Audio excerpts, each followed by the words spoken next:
That's mine, I guess. It's one of mine. I don't know. I have many of them. Toiv.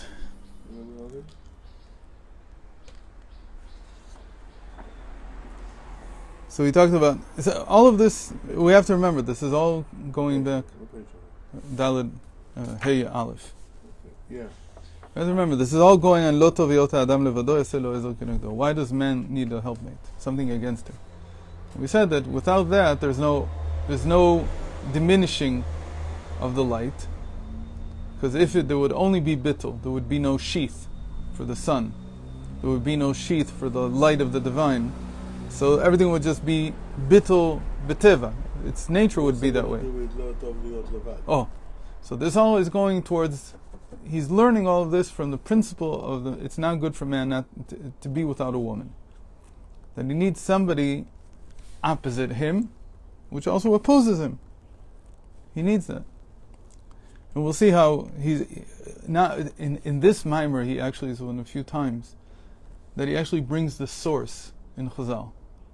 How we learned all this. Where do we learn all this from? Even the Arizal, I don't remember that he mentions the source in Chazal in the sages. We have to know that the Arizal also, everything that he learned, it was based on what Chazal said. It was just that his thought process was so beyond anything that had been seen before that I think that even if he would have given us the sources, we would have been hard pressed to get it. Like how he got from here to there. Because he had such Gilu Eliyahu all the time. He had such success in his thought that it's almost impossible to track it. In any case, here in this mimer, he's going to give us the source in a moment. So he says, Galus Shechina, that's the same thing. It's very interesting. It's a connection between Galus and Gilui. Okay? Between there being exile and allowing something to be revealed. Because he said islabshus, which means enclothement, when the light is integrated into the person, that is only possible when there's this opposite, something opposite at the end that returns the light, that allows it to be a container, reflected. He hasn't said the word reflected, but we're getting there. He says Galus is a very similar thing. Galus allows for Gilui. That okay. V'inyan galut zo hu kach biyot. Why is it this way? כי תכלית ירידת והמשכת אור אלוקותו שנמשך להתלבש בנבראים לאחיותן לידי צמצום דשם אלוקים כנ"ל. עד שיהיו מתהווים באופן שמבחינת יש בנפרד. The only way that something can become separate, it can have a separate consciousness, feel itself to be separate, and that would allow the light to be revealed in such a way. The only way is through this concept of galus. Okay? That's the tachlis, that's the goal of all the descent of the light. And really, once there's a feeling of separateness, and the light can be integrated, what we call aliba dedati, that a person understands things in his own capacity. The goal of all that, tachlita yediyah, all the knowledge that we have, all the consciousness that we have, and so on, the goal of all that will be so that the yesh, the thing that feels separate, it first has to gain a sense of being separate, and then nullify that sense. That the hosts of the heavens, they bow down to you. So first they have to be hosts. There has to be something that has some kind of... But why do they have to have a feeling of yesh? So I misspoke a little. The hosts in the heavens don't have a feeling so much of yesh. They have a little bit. But it says also that they understand something, and because of their understanding, they attain bittul. So it's a little different, but it's close.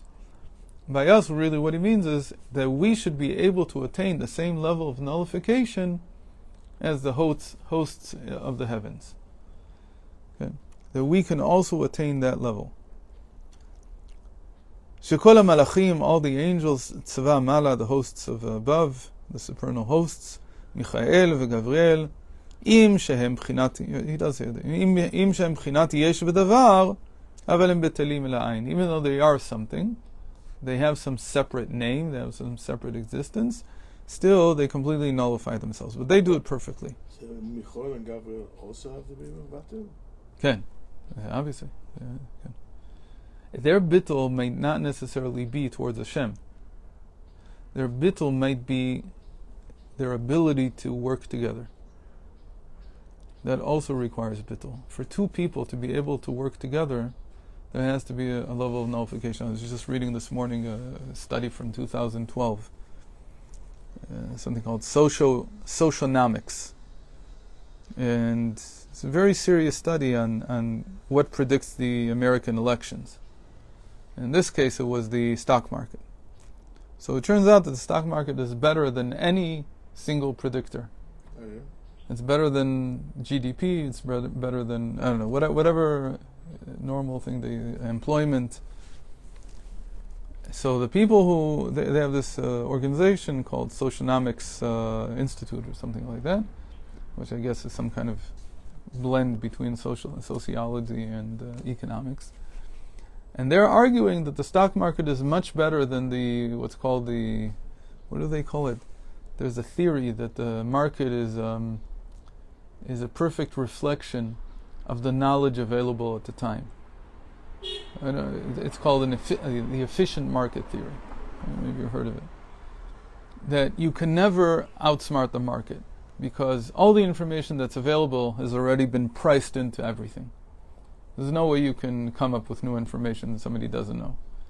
And the only way you can do that is if you have inside information that's not available publicly. But anything that's available publicly, or even semi-publicly, has already been factored in. That's called the efficient market theory. They have this theory that it's much more than that.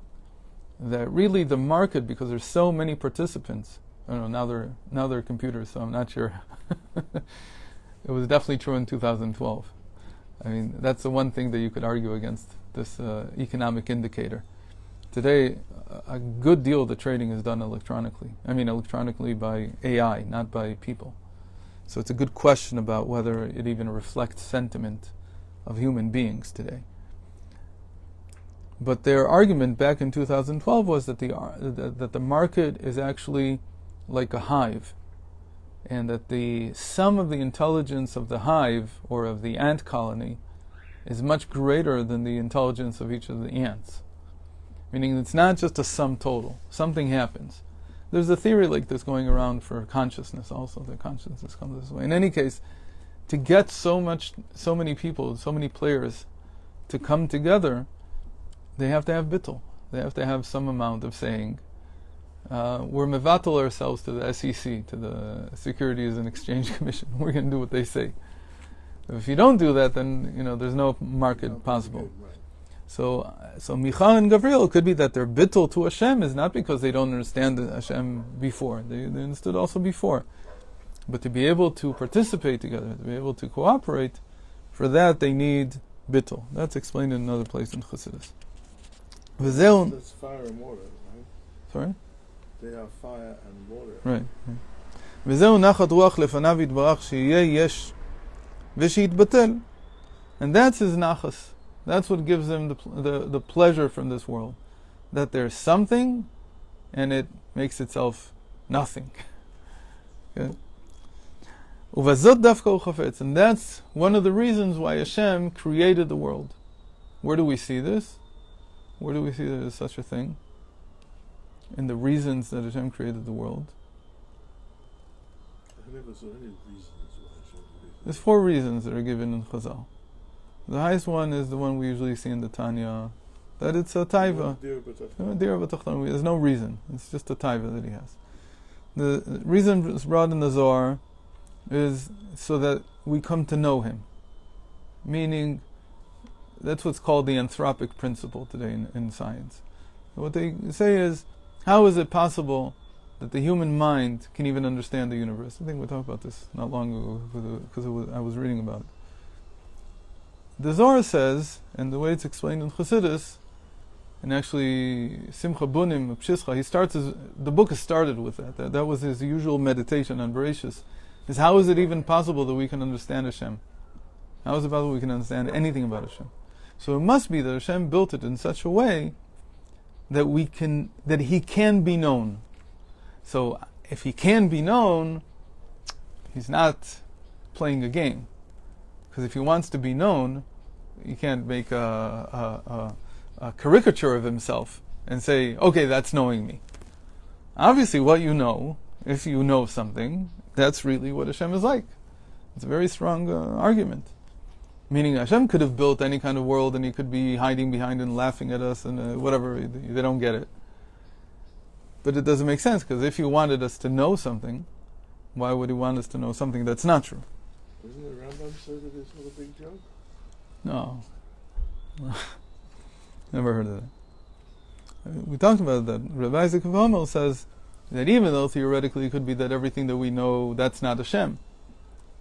Like the Rambam, who says anything you know, that's not Hashem. That's what he says. Not that it's a big joke. I guess you could look at it that way, but he's not saying it's a big. He's just saying there's the limits of human consciousness, of understanding. But in Chassidus, the feeling is no, that if He already wanted us to know something, what we know is really what He is. And even though we're of limited capacity, so we don't understand it completely for sure, but it's not that what we understand is incorrect. That what He revealed through the Torah, that is who He is. Okay? And then there's the reason of Teva Atov Leitiv. That's the reason that's brought in the Tanakh many times, Olam Chesed Yibaneh, and many other. And Chazal take it. The Ramchal builds on it the most, I think. I can't think at the moment of who developed it in Chazal. Teva Tov Leitiv. I can't think of it right now, because there's no teva, there's no word teva yet in Chazal, so it's a hard statement. It's definitely a statement from the Middle Ages. That word didn't exist yet. Teva Tov Leitiv says that His nature, he reveals His nature by giving. That's what He wants to do. He wants to give. And this, like He said in the beginning, what He's saying now is that En Melech Belo Am. That for Hashem to be a king, there has to be a people. And the whole nachas of the king is that the people are very successful and very good at what they do, and they build a tremendous kingdom, and yet they still honor Him. Why? Not because He needs the honor. That's what He's saying here. It's not because Hashem needs the honor. Maybe the king does. Maybe a flesh and blood king, that's what he's looking for. But Hashem wants it because of the premise of Chassidus, that in the end, the paradoxical state, that's the highest state. That if you are something tremendous, and yet you're willing to nullify it all before Hashem, you're carrying a state of paradox. And if you want to continue it, as we'll see, that's exactly what it means. It's not good for man to be alone. Meaning, the state of marriage is a paradoxical state. It's an impossible state logically. It doesn't make any sense. Because if you wanted to follow a logical path in life, you wouldn't get married. Because why would you want to give your resources, half them in the beginning, and then divide them amongst people you don't know? You happen to give birth to them, but what's the connection? Why would you want to split your resources? Why would you want to waste your time on somebody else? The whole premise of social life in the end, and not just social life, but family life, is that it's entering into a paradoxical state in which you are something and yet you nullify yourself. Some genius just wrote a treatise on Zotov as a proof that it doesn't matter who you live with or who you're married to. The important thing is that you've got to have somebody else. Therefore, he basically used it as a justification for the alternative lifestyle. Say it. Can't call himself. Okay. Let's say if the guy is a homosexual. The guy feels that he's a homosexual. Does he still have a mitzvah to get married? Yes. It's terrible, it's this and that. Find somebody who's willing. I don't know. There isn't. I don't know. I'm not telling you who to marry. There are from people. Nachon. So there are people who did this. Who get married. Right, and they do this. But it's, And a lot of if it's to be fair, it has to be, sorted before you. Right, of course. They have to know. So there's this terrible movie that came out. Terrible because it made such a revelation that if it's not sorted out before, it's a tragedy for both sides, which is true. It's a movie that shows the terrible side of this. On the other hand, I have a friend, a guy I grew up with, who for years has been arranging marriages between homosexuals and lesbians. Everything's on the table. They know everything beforehand. A lot of them even have kids. And so, because people are frum and they say, I have this problem, I don't know how to get over it, I don't want to live alone, I'm not going to live with a person of the same sex, because that's forbidden, so what do I do? So he came up with this plan, and it actually works for a lot of these couples. Everything's on the table. Everybody knows exactly what's going on. So, why? Because in the end, living in a state of paradox is more important. You could argue the same thing about what if the marriage is not good? Should people get divorced? Good. So the Rebbe was very much against it. Of course, there are always exceptions to the rule. Against what? Getting divorced. There were always exceptions. But the principle was, unless you're at each other's throats, literally, about to kill each other, don't get divorced. Why? Because it'll just happen again the second time. Or, that's one option. Or the other option is maybe that we all live in a paradoxical state. It's true that for some of us it's better than for others. Some of us enjoy the paradox and some of us don't. Nobody has a servant at home. Well, maybe, I don't know, maybe some people do. It's not like one side serves the other and that's why it's all good. It's how much you are willing to live in a state in which things are not clear. You have your ideas and then the other side has their ideas and they're completely 180 degrees to the other side. And you have to live in that. So he says that is the paradoxical state, that you have a yesh and you have to cancel it. You have to nullify it. And that is nachas. That is what it means that Hashem gets pleasure from the world. Why would we say that Hashem gets pleasure from the world because of that? Maybe one argument would be because Hashem, as far as we understand, is a paradox.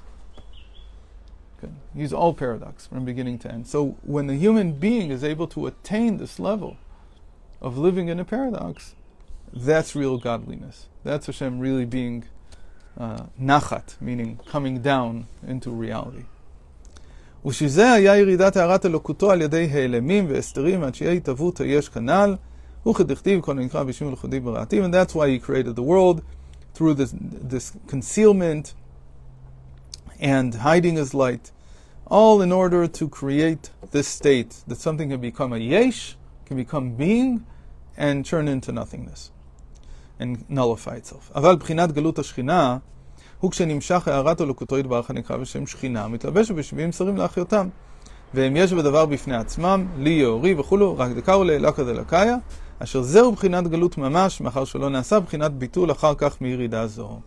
The only difference, he says, is that exile is not, or it's very hard to see in exile, a state of nullification that follows the tremendous sense of self that exile creates.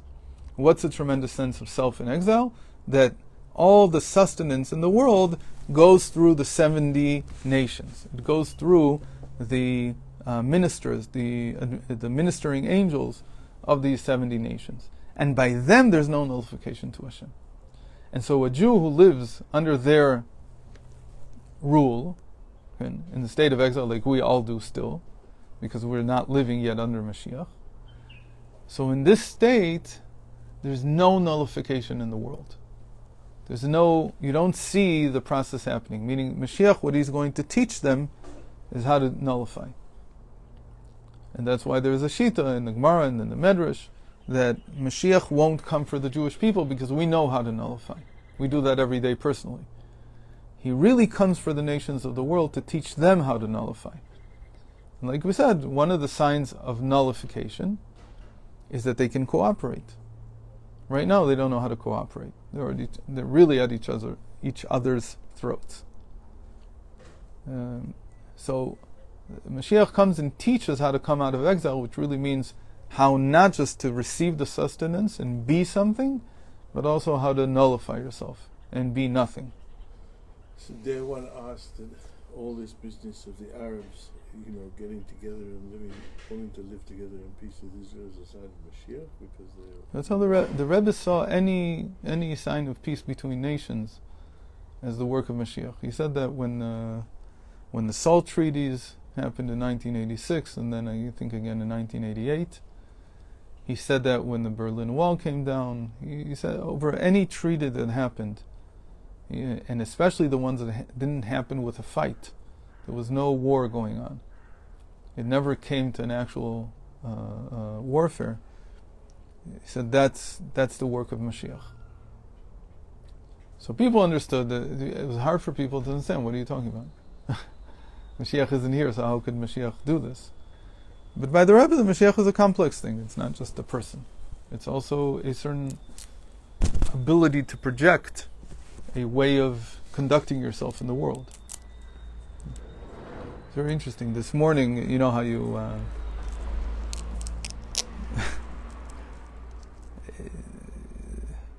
there's a whole book that was written in the Middle Ages on dream interpretation.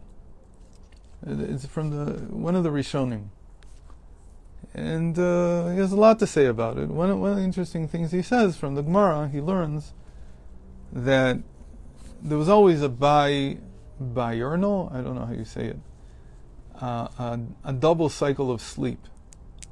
People don't sleep straight through the night. There's no such thing really, and if there is, there's something wrong. The normal way to sleep is that you sleep 3 hours, and then you have a period of being more awake, and then you sleep for another 3 hours. That's really it can change a little. 2 hours maybe, or 4 hours, it stretches. But in the middle there's a transition. So from the Gemara he learned, that's by the way the original reason, that Tikkun Chatzot is very good for you. That saying another prayer in the middle of the night is actually very natural. And it's not hard to get back to sleep if you don't turn on the lights. If you have a little candle, and you say Tikkun Chatzot next to the candles, if you turn your cell phone on in the middle of the night, the light is so bright from the screen that it wakes you up. You can't really go back to sleep afterwards. And there's a lot of Chachamim who use that period of about half an hour in between to awaken the strongest intellectual sense that you don't normally have when you're awake. So in any case, he says that the second part of the night is when the real problems with dreams happen. Why? Because he says they're not real. Why are they not real? He says two things. He says either they're not real at all, because they come from shadim, he says, which really we would say is like residue processes in the brain that have no meaning at all. Or they're the most real, because they're not by a shade, they're by a malach. Meaning that, in a certain sense, Tikkun Chatzot also is like an attempt to bring the malachim, because that's what you do in Tikkun Chatzot, to bring angels so that the second part of the night is good as well. In any case, so the dreams that you have before you wake up, they're either complete utter nonsense, and those are the ones that people have nightmares from, or if it's a good dream, it has a good, it can really have value for understanding yourself. So why did I say all this? Because this morning when I woke up, I woke up from a dream that everybody recognized that what the Rebbe had done was what Mashiach does. Like a dream that I was going in a car with some terrible police officer. Probably as a result of all the Mishigatz that's going on. And now I can't remember, I can't reconstruct it, but we saw, like in a vision, the two of us saw something that the Rebbe had done. And he started crying, and I started crying with him. Why did we cry? Because we both felt this is how Mashiach works. There's no benefit for him. There's nothing in it for him. He doesn't do it for himself. It's mamish to fix the world. And this guy, who was like a terrible guy, he mamish chapped it. He got the point, and it led me to cry also. I think I woke up crying. What? Because it was such a moment of catharsis. That look, somebody who's so negative, they suddenly realize that there is goodness in the world. There is such a thing. And the Mashiach can really do that. And the Rebbe really did these things. I don't remember exactly what it was, but something quite complex. So the Rebbe said about these things, the Salt Treaties and the falling of the Berlin Wall and all that these are actions of Mashiach. Because they cause the nations to nullify and to cooperate and to stop their warfare, really. So, אשר זהו בחינת גלות ממש מאחר שלא נעשה בחינת ביטול אחר כך מירידה הזו, וזהו הפך הכוונה. And exile is therefore the opposite of what Hashem had in mind.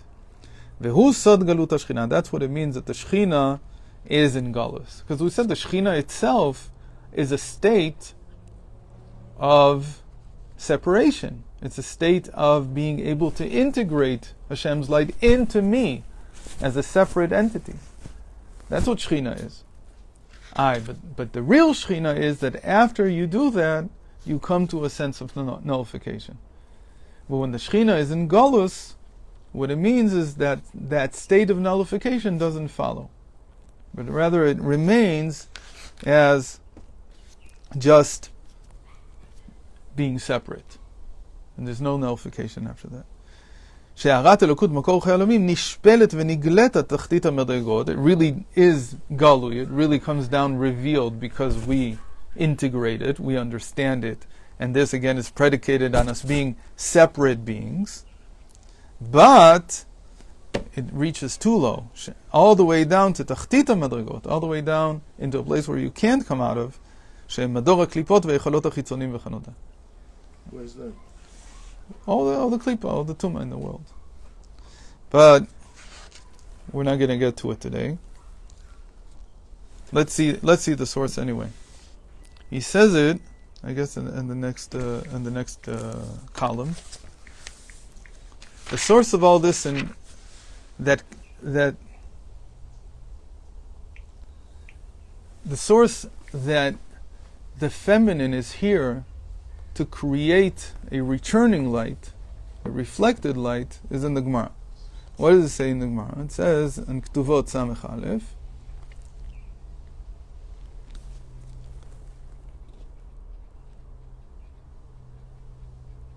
היא אומרת להניק, והוא אומר שלא להניק.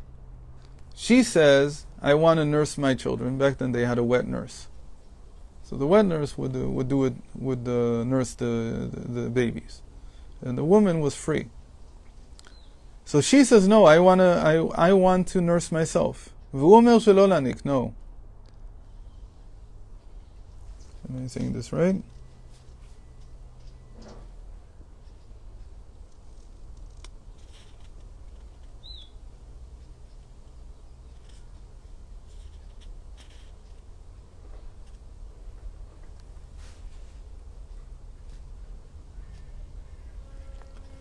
So Ravuna says, we listen to her. Why? Tzara didahu. It's her problem if she wants to nurse. So we listen to her. She decides. Hu omer le'anik v'omer shelo le'anik. When he says you should nurse, and she says no, I don't want to. Ma'u, what do you do then? So says the Gemara, kol eicha delav orcha shomin la.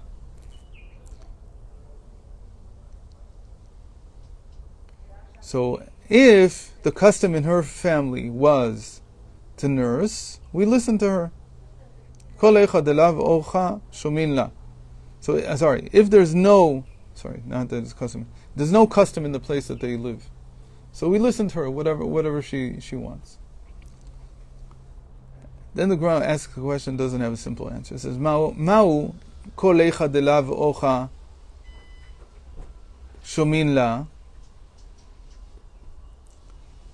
What does it mean that a place that there's no tradition, we listen to her? Hi orcha vehu lav orcha mai. What if there's competing traditions here? In his family, in her family, it was accustomed to nurse. And in his family, it wasn't accustomed to nurse. Whose custom do you follow? Betar didei azlina. Or betar dida azlina. Which one do you follow? How do you know which one to do? Upshitna lei meha. So the pshat, the answer is from here. That there's a principle, ola imo ve'ina yoredet imo.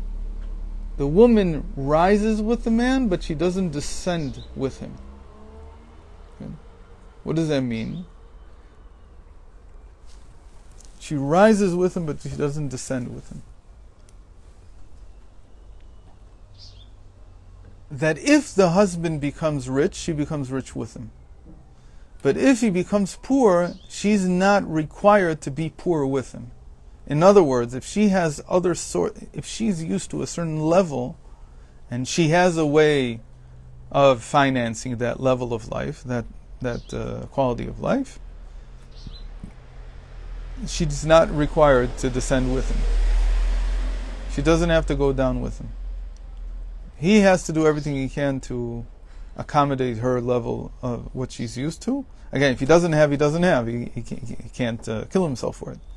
But if she has a way to sustain herself at that level, he has to allow her to do that. Meaning, if her parents want to give her money so that she continues to live at the level that she was used to, he has to agree to it. In other words, she's only required in a certain sense to go up with him, but she's not required to go down. So what did they learn from this in Pnimius Torah? That the woman's role is to cause an upward motion. That's what she's connected to. She's connected to moving upwards, from below to above. This is really the source of all the thing that we call feminine waters. Because feminine waters are from milamata lemala, from below to above. But the male we see, there's a famous pasuk, mashpila nosha daka, that the male descends. That's why masculine waters are everything that descends from above to below. Again, this is the source. Actually, this is maybe there's a few other sources. The difference is that in this source he also says where Chazal learned this from, and where did they learn it from? Because it says, Ma'ikra vehi beulat ba'al. How did we learn this? That she only goes up, but she doesn't have to come down? We learned it from Sarah. That when Avimelech took her from Avram, the Pnei Yoshua says something amazing. He says, you learn from the whole interaction that at that time Avram was very poor. Because he couldn't uphold Sarah's level. And so he said, Imrina achotiyat, say that you're my sister, leman yitav li ba'avurech. Because people will see that you're a woman of quality. She was called Sarah because she's like a princess. She's a minister. She's something high. They could see it. She'akol sochin beyofia, that everybody's called Iska because everybody basked in her beauty. So she was used to something very high. And he was down on his luck. So he said maybe if he didn't mean Chaz v'Shalom that somebody would molest her or anything like that. He just said that she was a woman of culture. So people wanted to invite her to sit in their parlor or wherever it was and listen to her and hear her wisdom and see her beauty and whatever it was. They enjoyed it. It says in Pnei Yoshua, from this we learned that Avram was poor at the time, and he was hoping to gain something from his wife being recognized for the great woman she was. But he never thought that they would molest her or anything like that. Still, when Avimelech took her, it says that Hashem came to him in his dream and said to him, I'm going to kill you because you took a man's wife. But it doesn't say Eshet Ish. It doesn't say the usual language, which is the woman of the husband. It says Beulat Ba'al. Why does it say Beulat Ba'al? Because she has somebody who who she has a marital relationship with. It's a completely different statement. But it also means be'ulat ba'al. Be'ula is like from the word aliyah. And so when you call a woman an eshet ish, you're calling her after her husband. But when you're saying be'ulat ba'al, as much as to the modern ear it sounds like it's lower, it's actually say Chazal it's higher, because you're saying that her whole way of life is to move up. She's not meant to go down at all. In any case, it's a sugya, it's a beautiful sugya in itself. This whole story of Avram in 3 weeks in the Chumash. But from this, Chazal learned that the direction of the feminine is always to go up, and the direction of the masculine can be down. Anyway, he's going to mention this in a little bit longer, but we're not going to make it today, so I thought it would be a good idea to see the source in case. But again, this whole thing means that the descent was for the purpose of ascent, and the only way the divine light that descends can come back up, can be reflected back up, which again is the separateness, that's the descent, and the ascent is created by the nullification in the person. The only way that you can nullify is if you have a helpmate against you, if you have a wife, if you have somebody who is opposed to you. Only then can you come to nullify yourself. And if there's nothing in the world that's opposing you, then you remain in your feeling of sense of self. You remain separate from Hashem always. So anything in the world that really